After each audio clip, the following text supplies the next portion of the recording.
Good morning friends. तो उम्मीद करते हैं आप सभी अच्छे होंगे।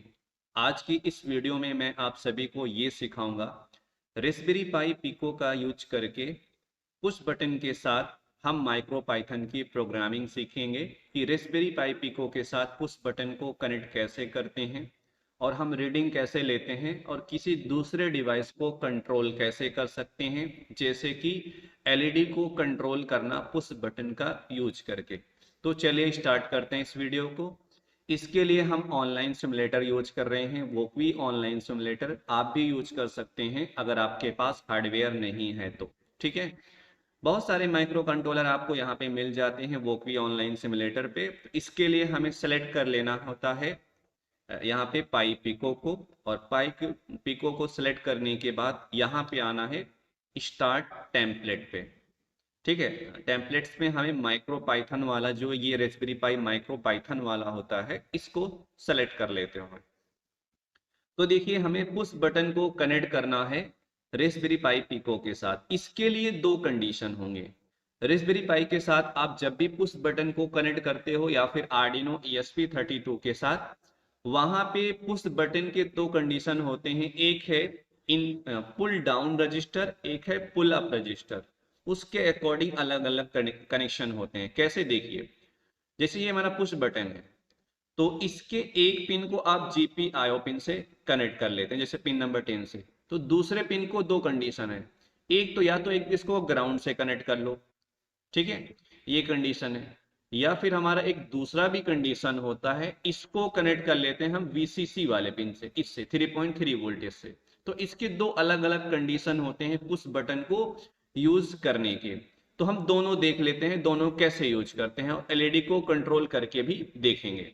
देखिए, तो पहले हम ग्राउंड पिन से कनेक्ट कर लेते हैं। इसके लिए आपको क्या करना है, यहाँ पे एक पिन को तो GPIO पिन से कनेक्ट कर लेते हैं और दूसरे पिन को हम लोग यहाँ से ग्राउंड पिन से कनेक्ट कर लेते हैं। ठीक है, अब इस कंडीशन में जब आप इसके एक पिन को ग्राउंड से कनेक्ट करते हो, इसको मैं ब्लैक कर देता हूं, दूसरे पिन को आप जब इसके GPIO पिन से कनेक्ट कर देते हो, इस कंडीशन में रेस्पबेरी पाई के इंटरनल रजिस्टर को यूज करना होता है।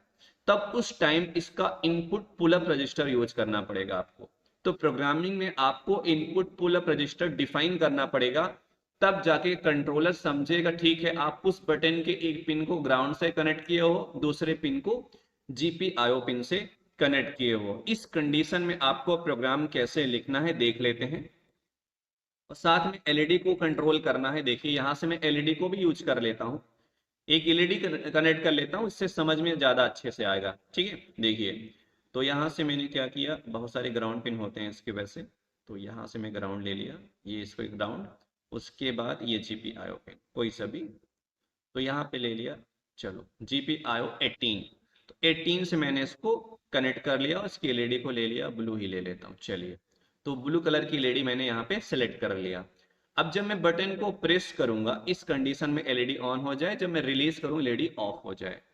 अगर आप उस बटन को ग्राउंड और GPIO पिन से कनेक्टेड किए हो, इस कंडीशन में बाय डिफॉल्ट GPIO पिन पे सिग्नल जाता है लो के फॉर्म में। ठीक है, बाय डिफॉल्ट इसमें जाएगा लो के फॉर्म में, अदरवाइज इसमें जब इसको प्रेस करोगे इसमें 1 जाएगा। अगर नहीं समझ में आता है, इसको प्रोग्रामिंग के अकॉर्डिंग ही देख लेते हैं हम लोग। बट आपको ये याद रखना है, ग्राउंड से कनेक्टेड करते हो, GPIO से कनेक्टेड करते हो, इस कंडीशन में input pull up register use करना है। अब देखिए, कंट्रोलर के GPIO पिन को हम लोग यूज करना चाहते हैं, एक्सेस करना चाहते हैं। तो रेस्पबेरी पाई के GPIO पिन को एक्सेस करने के लिए कंट्रोलर को हमें क्या बताना पड़ेगा कि फ्रॉम मशीन मॉड्यूल से क्या इंपोर्ट करना है, इसको इंपोर्ट करना होता है हमें पिन को। इस लाइन के अकॉर्डिंग कंट्रोलर क्या समझेगा, ठीक है कि इसके GPIO पिन को यूज करना चाहते हो और इस पिन को हम इस पिन को अब कहीं भी यूज कर सकते हैं as a input as a output की तरह। तो हमें क्या करना पड़ता है, मॉड्यूल मशीन एक मॉड्यूल है, इस मॉड्यूल से हम लोग इंपोर्ट कर रहे हैं पिन को, ताकि इस पिन को, इस कंट्रोलर के पिन को एक्सेस कर सकें। अब उसके बाद ध्यान से देखिए, हमें थोड़ा सा डिले वगैरह यूज करना पड़ता है कोड में। इसके लिए हम टाइम एक लाइब्रेरी को अटैच कर लेते हैं। यहाँ पे फ्रॉम टाइम, टाइम हमारा एक लाइब्रेरी है या फिर मॉड्यूल है, इससे हम लोग इंपोर्ट क्या करना है, स्लीप नाम के फंक्शन को। अगर आपको डिले वगैरह लगाना है तो स्लीप नाम का एक फंक्शन बनाया गया है माइक्रो पाइथन में, इसको एक्सेस करने के लिए आपको टाइम मॉड्यूल से इंपोर्ट करना पड़ेगा, तब जाके कंट्रोलर इस लाइन ऑफ कोड को समझेगा। ठीक है, अब देखिए इसके बाद क्या करना होता है। तो हमें क्या करना है, इनपुट लेना है, पिन नंबर 10 से इनपुट लेना है, पिन नंबर 18 से आउटपुट लेना है। इनपुट और आउटपुट लेने के लिए और इसके इंटरनल पुल अप रजिस्टर को यूज करने के लिए हमें इस पिन के, यहां पे मैंने लिख दिया पिन। ठीक है, अब इस फंक्शन के अंदर क्या यूज करना है, पिन नंबर 10 से हम लोग ले रहे हैं इनपुट, पहले ये डिफाइन कर लेते हैं किससे इनपुट ले रहे हैं, पिन 10 से इनपुट लेना, तो यहां लिखना है पिन डॉट इन। ठीक है, ये हो गया हमारा इनपुट। अब ये जो इनपुट ले रहे हैं, इस इनपुट के, अब ये जो, सॉरी एन क्या आ रहा है, कॉमा, यहाँ कॉमा लगा देंगे। अब हम इसका इंटरनल रेजिस्टेंस यूज करना चाहते हैं, इनपुट देखो पुल अप रजिस्टर, इसका पुल अप रजिस्टर यूज करने के लिए आपको यहाँ लिखना पड़ेगा, यहाँ पे ये लिखना है P I N, pin dot, यहाँ पे लिखेंगे पुल अप रजिस्टर। ठीक है, पुल अप। तो इससे क्या होगा, जब भी पुश बटन यूज में आएगा, इसके रास्ते में एक internal pull up register use में आ जाएगा। ठीक है, अब देखिए ये तो हमने डिफाइन कर लिया पिनों को एज ए इनपुट की तरह, और इसको एक कंट्रोल वेरिएबल्स में हम लोग असाइन कर लेते हैं। ठीक है, यहाँ पे हमने क्या किया, कंट्रोल वेरिएबल्स में असाइन कर लिया। अब कंट्रोल वेरिएबल्स कुछ भी लिख सकते हैं, ये एज ए हमारा एक बटन है, इसको एज ए ऑब्जेक्ट भी बना सकते हैं, तो यहाँ लिखते हैं बटन। ठीक है, अब ये जो बटन है कंट्रोल वेरिएबल्स, ये एज ए ऑब्जेक्ट की तरह काम में आएगा, पूरे कोड में कहीं भी यूज कर सकते हो इस बटन वाले ऑब्जेक्ट को। ठीक है, तो ये मैंने आप सभी को समझाया हुआ है, माइक्रो पाइथन में इसको ऐसा यूज करते हैं।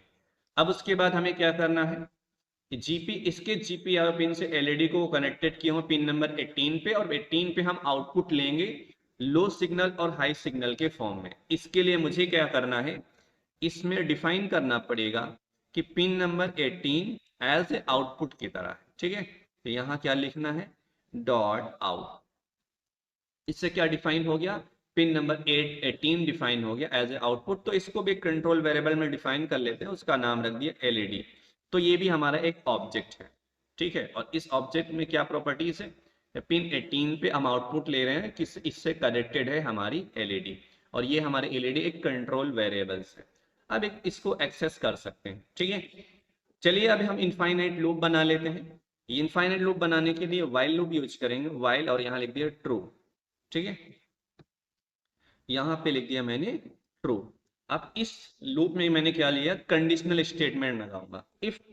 अब इफ के अंदर हम वैल्यू रीड कर लेते हैं, क्या वैल्यू, जब मैं बटन को प्रेस करूं वैल्यू रीड हो, वैल्यू लॉजिकली हाई और लो के फॉर्म में होगी, या फिर बाइनरी सिग्नल के फॉर्म में 0 और 1 हो सकता है। तो यहाँ पे क्या लेंगे, ये जो हमारा ऑब्जेक्ट है बटन, इसको डॉट वैल्यू नाम के फंक्शन से रीडिंग ले लेंगे। जब मैं बटन को प्रेस करूं तो ये फंक्शन से रीडिंग ले लिए, रीडिंग लेने के बाद इसको हमने यहाँ पे ऑपरेटर इक्वल टू ऑपरेटर्स के साथ मैच करा लिया। अगर यहाँ पे वैल्यू 1 हो, ठीक है, ध्यान से देखिए, इफ बटन डॉट वैल्यू से हमें क्या, जब भी बटन को प्रेस करूंगा हाई और लो वैल्यू मिलेगा, इसके अकॉर्डिंग मैंने क्या किया, लॉजिक लगाया, conditional statement if equal to, इस फंक्शन में जो भी वैल्यू आएगी अगर वो इक्वल टू 1 के हो जाएगा, तो हमें क्या प्रिंट करना है यहाँ पे, तो हमें प्रिंट कर लेना है डबल इन्वर्टेड कॉमा के अंदर बटन प्रेस्ड। ठीक है, बटन प्रेस्ड, ये हो गया हमारा कंडीशन। अगर एल्स वाला फॉल्स हो जाए तब, तो या सॉरी इफ वाला फॉल्स हो जाए तो हमें एल्स लिखना पड़ेगा यहाँ पे, एल्स। एल्स वाले ब्लॉक में हमें क्या कर देना है, प्रिंट करा लेना है यहाँ पे। यहाँ पे हम क्या प्रिंट करा लिया, डबल इन्वर्टेड कॉमा के अंदर बटन रिलीज्ड, यहाँ पे लिख दिया बटन रिलीज्ड। ठीक है, रिलीज्ड, यहाँ पे बटन हमारा रिलीज हो जाएगा। ठीक है, अब थोड़ा सा यहाँ पे डिले भी लगा सकते हो आप लोग, यहाँ पे डिले आ जाएगा हमारा, और यहाँ पे डिले के लिए स्लीप फंक्शन को यूज करते हैं, स्लीप। इसके अंदर वैल्यू डाल दिया हमने, इसके अंदर वैल्यू डाल दिया 0.2 सेकेंड, मतलब 200 मिली सेकेंड। अब मैं इसको चला दिया, ओके, कोड अभी हमारा कुछ प्रॉब्लम है, हमारे कोड में कहीं कुछ तो गलती हुई है, बता जी। स्लीप एल्स,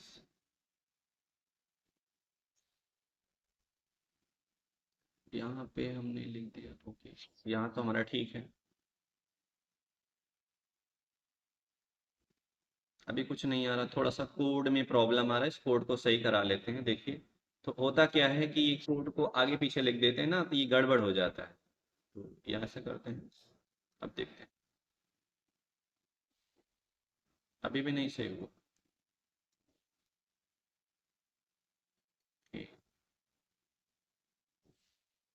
तो कोड नहीं सही है, ऐसा करते हैं, इसको कॉपी करता हूँ और आ जाते हैं चैट जीपीटी की तरफ, थोड़ा सा सही करा लेता हूँ मैं इसको। कोड आपको वही देगा, सेम कोड देगा, मैं उससे पूछूंगा गलतियाँ कहाँ हुई हैं, वो टाइप में सही कर दे। ठीक है, यहाँ से कोड को सही करा लेता हूँ। ओके,